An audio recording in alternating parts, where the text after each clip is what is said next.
we talk about Dragon Ball, we talk about Goku. We know Goku goes through probably the most training arcs in all of anime, right? Like it Yeah.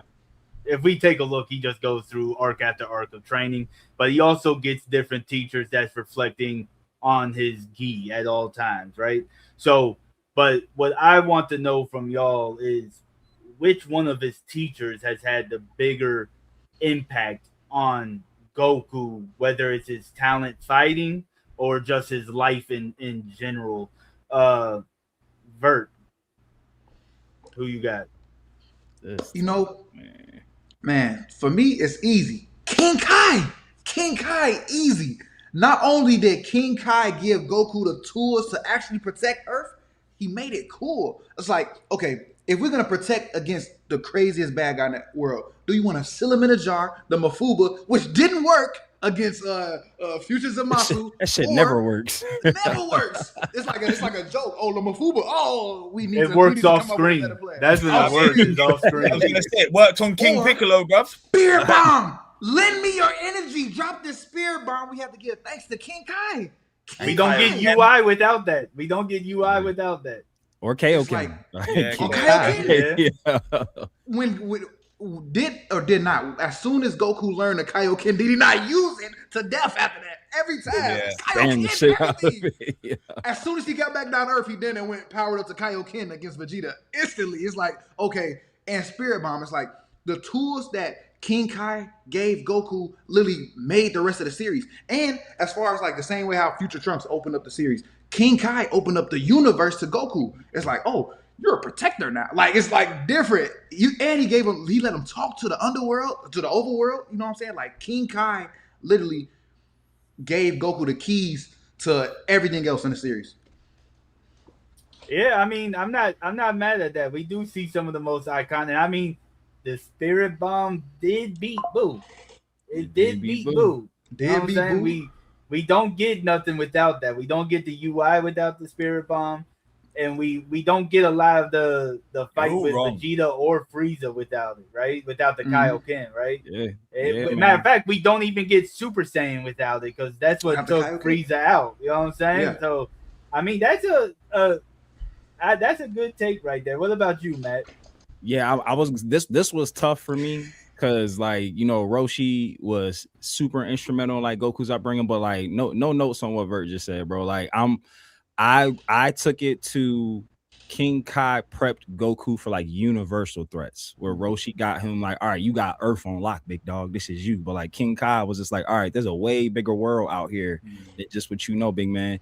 And I feel like you got Roshi. Goku knows where Roshi be at all times, but like in times of need, he still calls King Kai, yo. Like still to this day, yo. He be like, yo, King Kai, what's up, big dog? like my man got Whis and Beerus on speed dial and like still make sure to like keep King Kai around, like just in case, yo. Still like, can't wish him back to life, though, can he? You don't rate him that yo, much. That is facts. That is facts. You could have definitely just wished him back to life by now. Hey, look, didn't old Supreme Kai get wished back to life, and King Kai still dead? But yeah, like we were saying, like Kaioken, Spirit Bomb. I also feel like where Goku is obviously like probably like the best hand-to-hand combat fighter, which I feel like Roshi had a lot to do that. Like I said, like it was very. Limiting is not the word that I want to use, but like Roshi has a specific skill set. Like you know what you know, you don't know what you don't know. Like why would Roshi think to like train Goku up to like for like universal alien threats? He's Earthling, like even though his sister's a witch, like so he kind of know there's some stuff out there.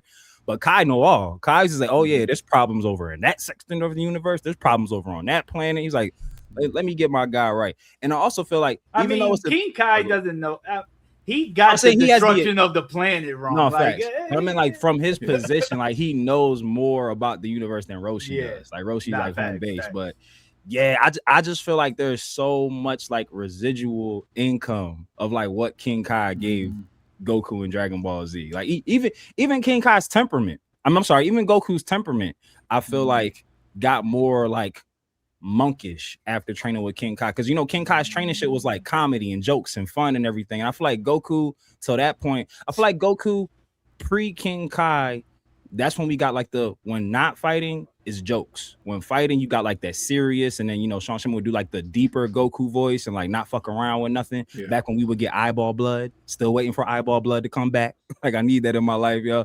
But I feel like post King Kai, and we even saw it on Namek. Like when Goku was fighting Frieza and he like caught the fireball shit and his shit was on fire and his pants caught on fire and in the lava and he's like joking and having fun. I feel like a lot of that came from like training with Bubbles and Gregory, that like Kai taught him like, yo, like fighting doesn't have to be just about like to the death. Like you can enjoy the shit. You can have fun. Like we could feel like Goku's temperament now in terms of combat was like formed through his training with King Kai as opposed to Roshi, who was just like a drill sergeant. We saw them Turtle Man trainings when Krillin was cooking Goku, like doing better than he was when he was a kid. I don't know if I necessarily agree with that aspect of his training with King Kai. I get what you're saying because Gregory and Bubbles, they some goofies, right? And they really added the comedy when we were on the King Kai planet and everything. But I feel like the goofiness, that's just Goku's nature. As far as being locked in during fights, if I know what Richie's gonna say, we're gonna be on the same terms. Go on ahead, Richie. Bro, just like Matt though, yeah, this was a tough question, bro. Man. Like I sat there last night thinking about this one because I thought of Roshi, I thought of King Kai, I thought of Kami, I thought of Aita, just Aita's philosophy that he gave Goku, But then as soon as I thought of Kami, I have to bring it straight into Mr. Popo taught him everything. Mr. Popo taught him patience, taught him how to stay relaxed, stay calm. He taught him so much, bro, in a very short space of time. If you think about it, and then like you said, yeah, he's always calling up King Kai to go there, blah blah blah blah blah. Where are they always going to train? Let's be real, bro. They're going to Popo. He takes him straight to the hyperbolic time chamber. They're always hitting him up, man. And he, like, if you remember when Goten and Trunks went there, we don't know how strong Mr. Popo is, bro, because Goten and Trunks were two Super Saiyans trying to throw hands. Struggling. We know he's weaker than Degatsu. He offered him a cup of cranberry juice.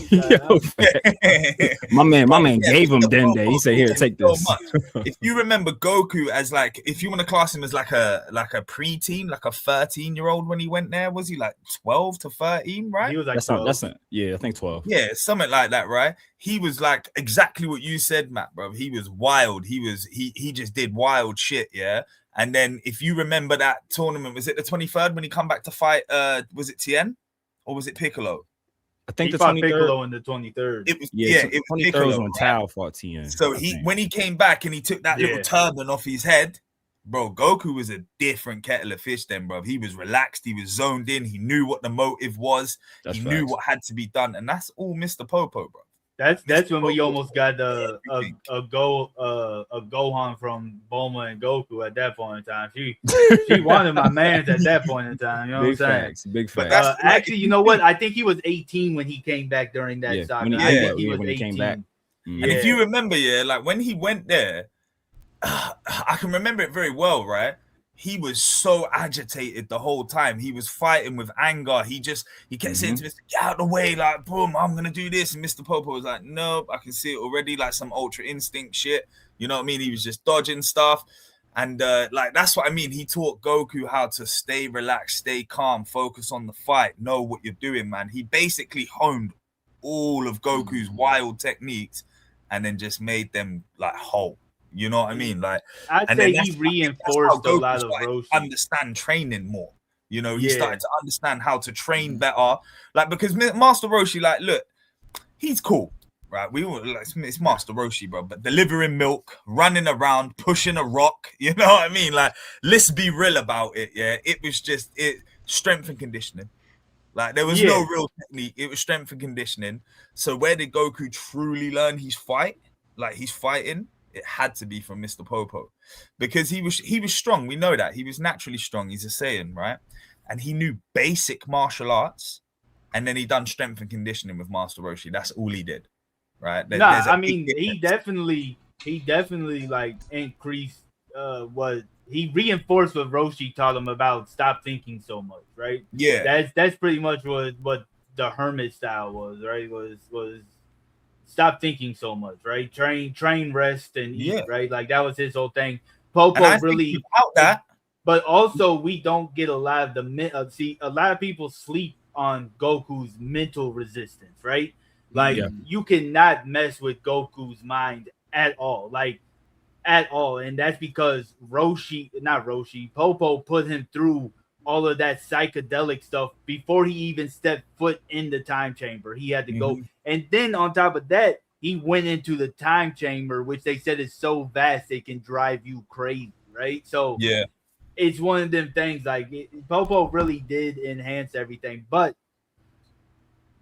I'm gonna have to go with the yard rats. Oh, I'm gonna have to go with the yard rats. Without the Why? yard rats, we he don't said that. get. He said that fit. That fit by itself. Hey, that fit is drippy. That fit is drippy. Yeah. But like we don't get the instant transmission, which is probably one of the it's Get out of probably jail the free second, card. Yeah, it's literally his second most useful move, right? Without that, we don't everybody dies to Cell. Without that, everybody dies to Boo, right? Without that, we don't get a lot of the stuff that we get. But also, they taught Goku how to master Super Saiyan, right? By the time he came back, he already had figured out Super Saiyan and that there was something above Super Saiyan, right? Like he kind of already Yeah. Fair. because we got it from the yard rats, right? Yeah. And like it kind of builds up off of the King Kai, the Popo, with him being more monkish during the way he fights, right? The yard rats really taught him that way. And don't get me wrong, I feel like all of his teachers really had a good, but if you take a look from the way the series progressed, without the yard rats, we don't get a lot of the stuff that we get. And you know, manga spoiler, but they also taught him the Susanoo.